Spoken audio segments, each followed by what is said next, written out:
the enjoyment was just from the too intense consciousness of one's own degradation. It was from feeling oneself that one had reached the last barrier, that it was horrible, that it could not be otherwise, that there was no escape for you, that you never could become a different man. Even if time and fate were still left you to change into something different, you would most likely not wish to change. Or if you did wish to, even then you would do nothing, because perhaps, in reality, there was nothing for you to change into. I invented adventures for myself and made up a life, so as at least to live in some way. To begin to act, you know you must first have your mind completely at ease and no trace of doubt left in it. Why? How am I, for example, to set my mind at rest? Where are the primary causes on which I am to build? Where are my foundations?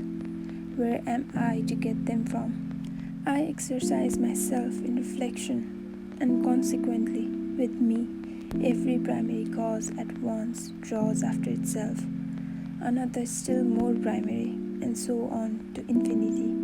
That is just the essence of every sort of consciousness and reflection. Try letting yourself be carried away by your feelings, blindly, without reflection, without a primary cause, repelling consciousness at least for a time, hate or love, if only not to sit with your hands folded. Perhaps I consider myself an intelligent man only because all my life I have been able neither to begin nor to finish anything. But what is to be done if the direct and sole vocation of every intelligent man is babble? That is, the intentional pouring of water through a sieve. Reason is an excellent thing, there is no disputing that, but reason is nothing but reason and satisfies only the rational side of man's nature, while will is a manifestation of the whole life, that is, of the whole human life, including reason and all the impulses. I, for instance, quite naturally want to live in order to satisfy all my capacities for life, and not simply my capacity for reasoning.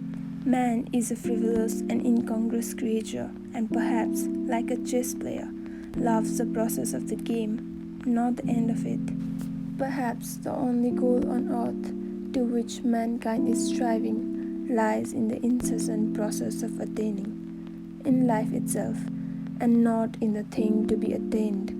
He loves the process of attaining, but does not quite like to have attained, and that, of course, is very absurd. In fact, man is a comical creature. There seems to be a kind of jest in it all. Perhaps he is just as fond of suffering. Perhaps suffering is just as great a benefit to him as well-being. Man is sometimes extraordinarily, passionately in love with suffering, and that is a fact. I will put up with any mockery rather than pretend that I am satisfied when I am hungry. I will not be put off with a compromise, with a recurring zero, simply because it is consistent with the laws of nature and actually exists. Destroy my desires, eradicate my ideals, show me something better, and I will follow you. You thirst for life and try to settle the problems of a life by a logical tangle. You declare that you are afraid of nothing, and at the same time try to ingratiate yourself in our good opinion. You may perhaps have really suffered, but you have no respect for your own suffering. You may have sincerity, but you have no modesty. Out of the pettiest vanity you expose your sincerity to publicity and ignominy. You doubtlessly mean to say something, but hide your last word through fear, because you have not the resolution to utter it, and only have a cowardly impudence. You boast of consciousness, but you are not sure of your ground. For though your mind works, yet your heart is darkened and corrupt, and you cannot have a full, genuine consciousness without a pure heart. And how intrusive you are, how you insist. I believe that if I write it down, I should get rid of it. So why not try? Snow is falling today. yellow and dingy. It fell yesterday too, and a few days ago. I fancy it is the wet snow that has reminded me of that incident, which I cannot shake off now. And so let it be a story apropos of the falling snow.